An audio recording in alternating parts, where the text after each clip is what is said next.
All right, today we are going to be talking about energy. Energy is a hard thing to define, and so instead we give a lot of different examples.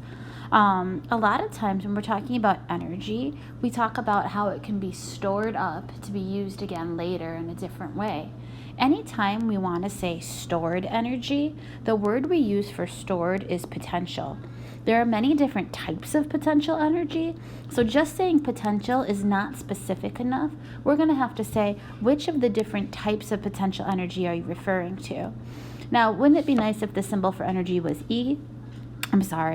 If it's stored or potential energy, the symbol for it is going to be a U. And so let me give you a first example. If we're talking about chemical energy, energy that's stored in chemical bonds, the fact that it's stored means that we could call it potential energy. But again, potential is not enough. We would have to say potential chemical energy. And when we're talking about chemical energy, you'll see here that we've got food or fuel or fire. Anything that you can basically burn would be something that would be releasing that chemical energy in order to turn into another type. Another way of storing energy is with electrical fields. And so anytime that you see a plug or wires, then you can think about having electrical energy in those wires. And that electrical energy is usually a middle process, right? It'll start up stored in a battery. Batteries could be examples of chemical. So a battery could be a way of storing chemical potential energy. And then it's going to turn into something else. As soon as you see wires, now it's going to be electrical energy while it's in those wires. And then it can go and be usable in some other form, like when you turn on the light, or turn on the TV, something along those lines. Another way of storing energy is to have a spring. And so it doesn't just have to be a spring. It can be anything that can be stretched or compressed and then come back to its original size. So something that's storing spring energy could be a spring or a rubber band, but only if they're loaded. What I mean is just a regular rubber band doesn't scare you. But when you have a stretched out rubber band pointed right at your face, all of a sudden, a stretched out rubber band can be dangerous because it's storing some of your energy in it.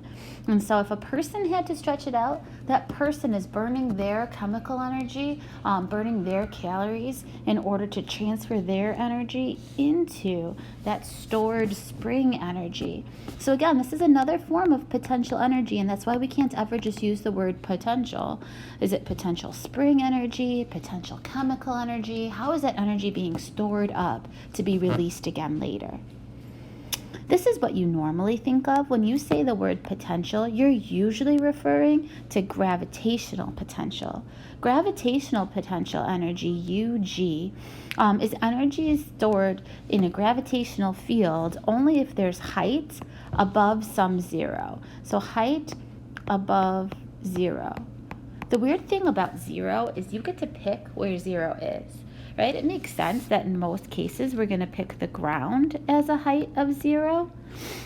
But if you are, like on top of the Willis Tower and you are going to drop something and it's going to hit the ground down below you, you would call the ground down below you zero.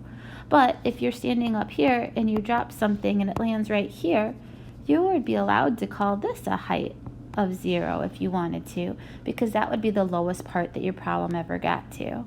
That's basically my advice for you, is to pick the lowest point of the problem, and you're setting your height equal to zero at that point. So wherever the lowest point is that your object ever gets, that's where we'll say there's zero height. If your object falls into a well, the ground wouldn't be the right place to call zero. The bottom of the well would be. But if you drop something and it lands on a table, maybe call the table the height of zero rather than the ground. Okay. we have talked about stored energy, and then your energy gets released. When your energy is released, usually there's some sort of emotion involved. And so if there's energy with motion, we call it kinetic energy. And notice there's not a you anymore. You is just for that stored up potential energy. Kinetic energy, K, is energy that anything is moving, speeding up, slowing down. If it's in motion, we're going to see that motion, and that motion takes energy. So a person running is going to be, again, burning calories. And so if they're burning calories, we're going to say that they're taking their stored chemical energy and they're transferring it into their kinetic energy. And this person looks like probably maybe if this is a motorcycle, again, could be using stored chemical energy as the fuel in the fuel tank. And so, again, that would be that stored chemical energy being released as kinetic energy as you start to move. Now, nuclear energy is energy that we probably won't see very often in our households that you're aware of. The biggest place that you would be able to see nuclear energy is ever if there's any sort of fission or fusion involved. And really where that happens is the sun. The sun has nuclear reactions going on. That would be a source of nuclear energy. Or a nuclear power plant would be a place where that's where we get our electricity from. If we're not burning coal, it would be nuclear reaction that then would be able to give us that electrical energy that we harness in our households. All right. So sometimes energy leaves our system, and it's energy we can't reclaim. It's not like rechargeable. It's not going to go back into where we've started. And so sometimes when that energy leaves, we say that it's dissipated.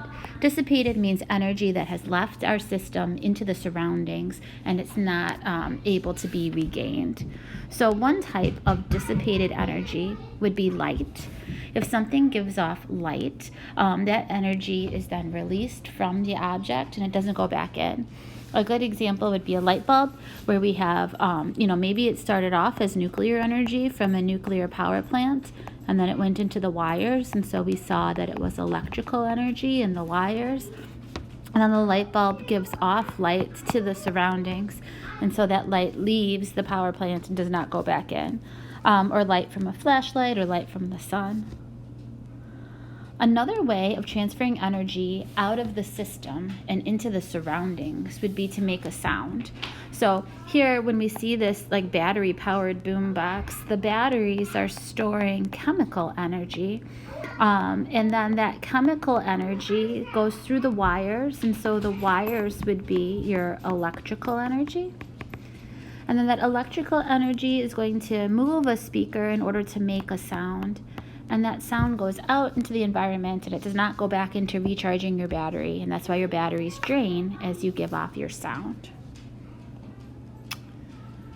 One last way of transferring energy out of your system and into the surroundings would be to heat it up. And so a lot of times that's seen as thermal energy. Sometimes that's even called internal energy. Internal energy or thermal energy is energy that is given off as a form of heat. And so as we're talking about that, we could say that the sun gives off light and heat.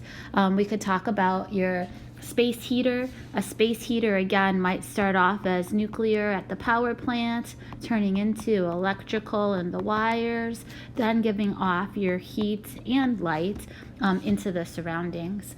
Or like a toaster would be a similar way. And so that heat leaves the system and doesn't go back into it, recharging that system back up. The last way of transferring energy out of your system and into the surroundings would be to deform something. And when you think of deforming, you might want to think of like breaking. And so when we break something, we're not talking about spring energy. This right here would be something like gum or clay, something that when you pull it apart, it stays apart and it doesn't spring back into its original form. Or this is somebody that's like breaking a board, or like if you drop an egg and you break an egg, it takes energy to change the form of that egg into a new form.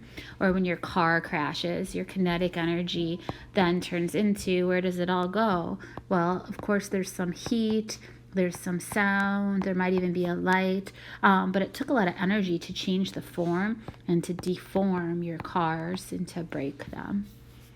So those are the most common types of energy that we are going to see. And what you're going to do is look for and identify these forms of energy and see how they transfer from one form to another. Because energy is another thing, just like momentum, that is conserved. And to say that it's conserved means that it cannot be created, it cannot be destroyed, it only transfers from one place to another, from one object to another, or within the same object from one form to another. And so what you're going to do is you're going to identify the energy started off as this type, and I've seen it transform into that type. So it's not gain or loss, it's just transferred from one object to another or from one form to another.